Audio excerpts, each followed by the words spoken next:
अस्सलाम वालेकुम। कैसे हैं आप सब? इंशाल्लाह अच्छे से होंगे। आप सबको इंडिपेंडेंस डे की बहुत बहुत मुबारकबाद। तो आज हमने इसी खुशी में बनाए थे घर में बेसन के लड्डू। तो बेसन के लड्डू तो सभी को बहुत पसंद होते हैं और ख़ासकर हलवाई के हाथ के। तो हमने भी जब बनाए तो वो हलवाई से भी ज़्यादा मज़ेदार निकले। हमने सोचा कि आप लोग के साथ भी अपनी ये तरकीब शेयर करें। तो कैसे बनाए थे देखते हैं चल के।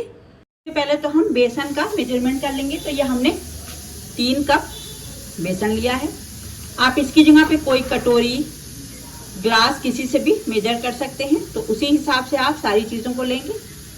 तो अगर हमारे पास ये 2 कप बेसन होता तो हम इसमें आधा कप घी डालते। क्योंकि हमारे पास 3 कप बेसन है तो हम 3/3 कप बेसन ले लेंगे, यानी कि एक हिस्सा छोड़ के, और इतना हम घी लेंगे। शुगर भी इसी हिसाब से होती है। अगर 2 कप बेसन होता तो आधा कप हम शुगर लेते। अब क्योंकि 1 कप बेसन हमारा बढ़ गया है तो हम उसी हिसाब से शुगर भी बढ़ा लेंगे, जिस हिसाब से घी बढ़ाएंगे। 1 कप में 16 टेबल स्पून होते हैं। तो हम जो है वो घी लेंगे 12 टेबल स्पून। अगर ज़्यादा होगा, मतलब ज़रूरत होगी तो हम बढ़ा भी सकते हैं, मगर अभी हम इतना ही लेंगे। फ्लेम पे रख ली है कढ़ाई और इसमें डाल देंगे हम पहले घी। तो हमें 12 टेबल स्पून घी डालना है। तो हम पहले 8 टेबल स्पून घी डालेंगे।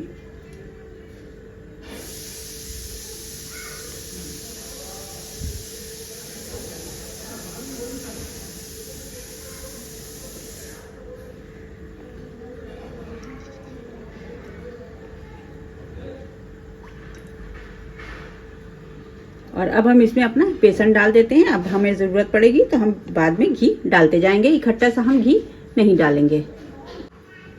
बेसन हम डाल देंगे।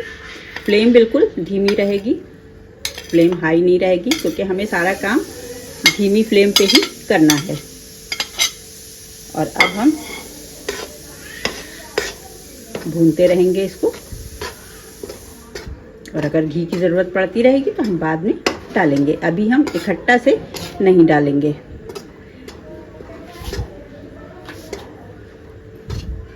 भूनते समय हम ये बेसन इकट्ठा हो जाता है, ये गोले जैसे गुठलियां जैसी बन जाती हैं, इनको भी हम इस तरह से दबाते हुए भूनेंगे। इस तरह से दबाते हुए बेसन को हमें भूनना है। थोड़ा सा घी और डालते हैं हम। थोड़ा घी डाल के हम इसको भूनेंगे।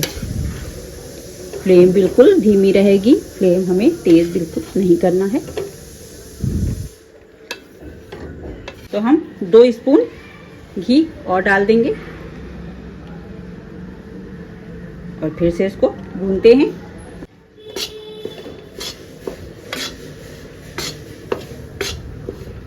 और अगर और ज़रूरत पड़ेगी तो हम और डालेंगे।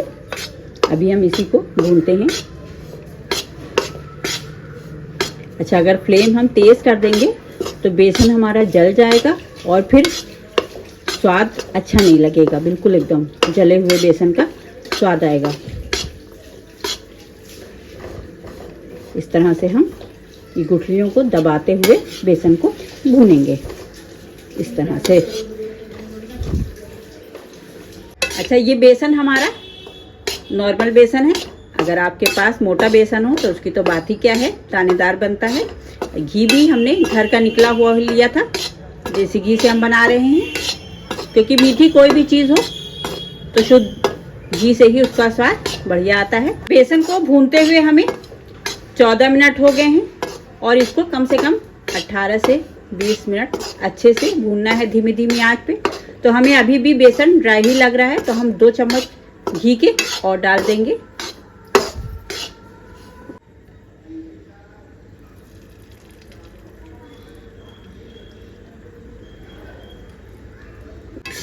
और अब हम फिर से अच्छे से भूनते हैं। तो अब हमारा 1/3 कप घी हो गया है, यानी कि 12 स्पून हमने घी इसमें डाल दिया है। तो देखिए अब हमारा बेसन अच्छे से भुन गया है।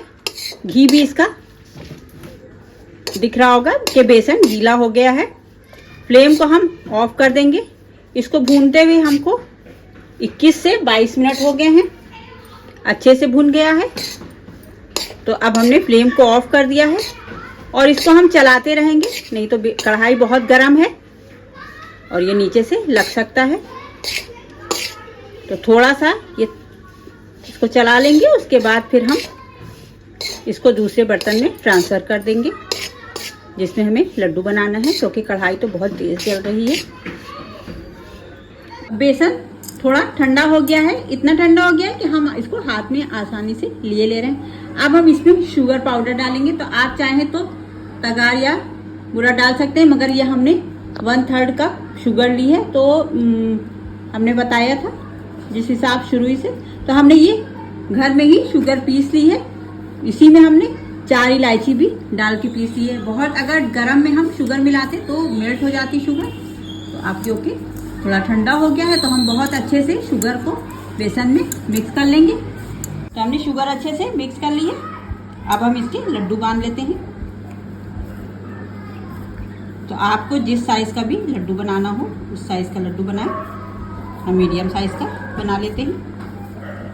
तो हमने इस साइज के लड्डू बना लिए हैं। तो देखिए ये हमारे 3 कप बेसन में 12 लड्डू बनकर तैयार हुए हैं। और हमने इसको ऊपर से सजा दिया है पिस्ते से। तो आप चाहे बादाम, पिस्ता, काजू जो भी आपको पसंद हो आप उसको ऊपर से सजा दें। तो आपको ये हमारे बेसन के लड्डू की रेसिपी कैसी लगी प्लीज़ कमेंट में बताएं। और अगर अच्छी लगी हो तो प्लीज़ हमारे चैनल को सब्सक्राइब करें, वीडियो को लाइक करें, शेयर करें और हमारी हौसला अफजाई करें। तो मिलते हैं फिर अगली रेसिपी में। तब तक के अपना बहुत सा ख्याल रखिए। अल्लाह हाफिज़।